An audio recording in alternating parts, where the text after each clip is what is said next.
Velika noč in graciozno jutro. Jezus je vstal, največji dogodek vseh časov. Verjamem v to, čeprav tega nisem videla na lastne oči. Temu se pač reče vera. Blagor tistim, ki niso videli, pa so začeli verovati, je rekel Jezus Tomažu. Morda boste ugovarjali, ampak Tomaž je lahko vtaknil vsaj prst v njegovo dlan. Na kaj pa naj se jaz oprem? Recimo na zgodovinske dokaze in zapise, da je bil Jezus res mrtev in da je bil grob prazen. Jezus je večkrat napovedal svoje vstajenje in vojska je dobro poskrbela, da je bil grob zastražen. Zjutraj pa niso vedeli, kaj se je zgodilo. Le kako ne bi Bog, ki je ustvaril cel svet, znal uspavati enih vojakov in medtem obuditi svojega lastnega sina. Drugo dejstvo je tudi to, da se je prikazal ne le enemu, ampak mnogim, več kot 500 bratom hkrati, piše Sveto pismo. Videli so ga tako verni kot neverni. Niso ga vsi takoj prepoznali, ker je imel že vstajensko telo, ampak so zagotovo vedeli, da je to on. In nazadnje se še vprašajte, mar bi res učenci in ljudje tistega časa umirali za Jezusa, za nekoga, ki sploh ni vstal? Mislim, da ne. Kristjani imamo lahko to gotovost, da je Jezus danes res vstal, da Jezus živi in da bomo z njim vstali tudi mi.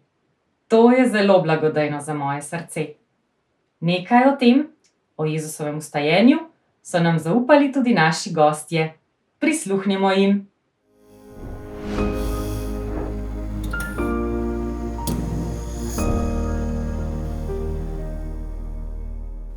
Meni pomeni vstajenje pravzaprav veselje, radost, občutek svobode, ta neka, bom rekel, drugačna dimenzija, ko smo neki ujetniki samo tukaj in zdaj, ne?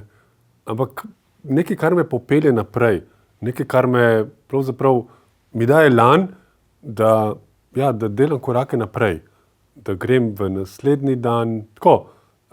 To je en tist, bom rekel, brcal moje zadnje 3 črke, no, ki me spodbuja, da ni zaman in da ni treba, da obupam. To.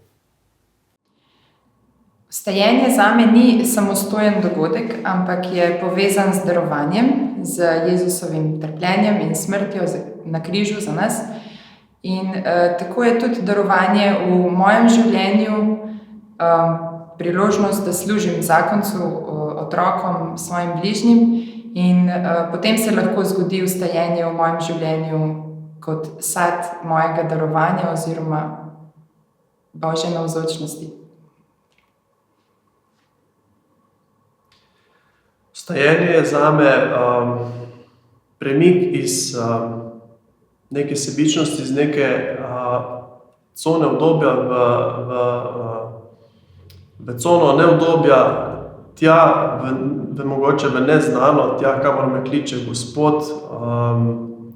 In je to v bistvu, se mi to dogaja vsak dan ob majhnih stvareh, če se jaz tako odločim. Tako da je v bistvu zame to pravzaprav ena odločitev, ali bom vstal iz trenutne situacije, v kateri sem, ali pa bom ostajal in se ne bom premaknil. Namreč to, da ti na križ oddaš svojega starega človeka.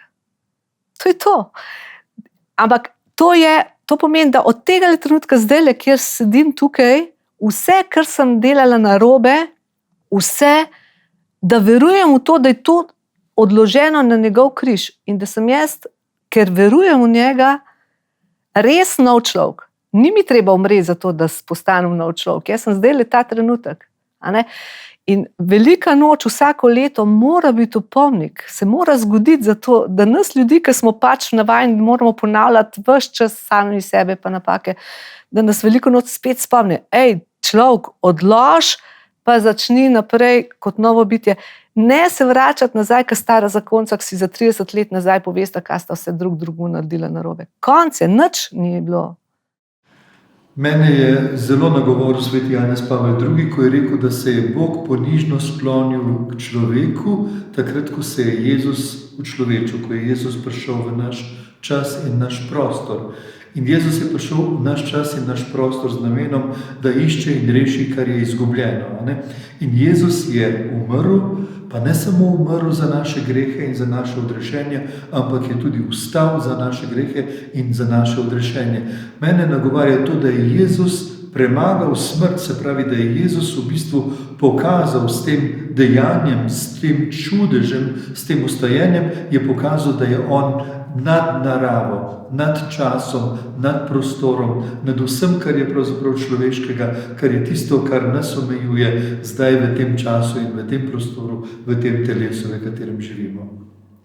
Jaz pa se spomnim, kako je sveti Pavel napisal v Svetem pismu, da je naša vera brez Jezusovega vstajenja prazna.